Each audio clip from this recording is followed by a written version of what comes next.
The system stole years from Hugh Burton. It began the day he came home from school in 1989 and found someone had stolen his mother's life. She'd been stabbed to death in their Bronx home. He was a shattered, fragile 16-year-old who had just discovered his mother's bloody body. But in the hands of police for 48 hours, he became a confessed killer, a confession he recanted a day later. When I was picked up the day of the 5th, I was told, my godmother was told that we would be taken for a polygraph test. I hadn't really slept. I hadn't really eaten. I couldn't hold any food down. The only image that was in my head was what I saw coming home from school. Police and prosecutors pursued the case against Burton, even though a tenant of the family was arrested driving the victim's stolen car 2 days after the murder, and with information only the killer would know. That man killed in a separate incident before Burton even went to trial. And at the end of that trial, Burton was convicted and sentenced to life in prison. He served 19 years based on a false and coerced confession, and it wasn't until 2019 that he was fully exonerated for the crime. The exoneration itself really took a weight off of me, a burden that was never mine to bear. It allowed me to take that off. It allowed me to really breathe fresh air.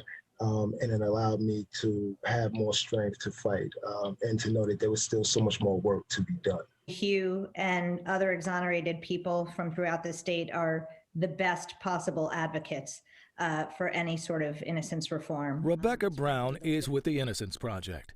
It was the project, a nonprofit that investigates wrongful convictions, that unearthed evidence not only that detectives used psychologically coercive techniques, even lies about evidence against Burton to get his confession, but that the prosecution had also withheld evidence suggesting someone else was the killer. Surprisingly, the tactics used to coerce Burton's confession were not new nor illegal. Susan Friedman of the Innocence Project was Burton's attorney. Because law enforcement is permitted to lie to people that they are interrogating, you're more likely to end up with innocent people like Hugh and many of the others who have been exonerated in New York State and quite frankly, across the country, having provided false confessions to law enforcement. And when the pressure is on law enforcement to make arrests, Burton says people like him, the innocent, can get squeezed. And in 1989, he wasn't the only one. My case happened, I was arrested on January 5th. 90 days, a little bit after that, they arrested 5 young men in a park. It was just the temperament of the time.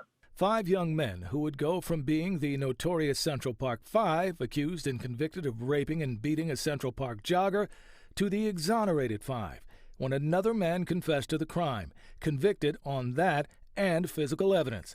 But not before the 5 young men would spend years in prison. One of them, Yusef Salam, locked up for almost 7 years before the Innocence Project got involved. Our lives were just beginning, and just like that, our lives were almost over. Quite frankly, I think the general public is horrified to learn that police can employ deception during interrogations.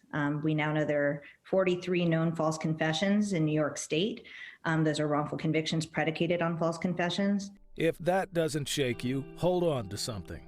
According to the National Registry of Exonerations, of the more than 2,600 exonerations between 1989 and 2019, 2,400 cases involved police and prosecutor misconduct. Black defendants slightly more likely than white defendants to be victims. Stealing years, sometimes decades, from the lives of innocent people. And those are the ones that have been uncovered. Most people are shocked that you cannot lie to the government on your taxes. You cannot lie to the government when you are in their custody, but it is perfectly legal for the government to lie to you if you're being interrogated and you've been accused of committing a crime. And that's why Hugh continues to fight for others, along with the Innocence Project, the group working with lawmakers to end the practice of deceptive interrogations once and for all. The final word for me is always accountability. Always holding people accountable for what they did, what they knew, and when they knew it. Greg Treadway, Pix 11 News.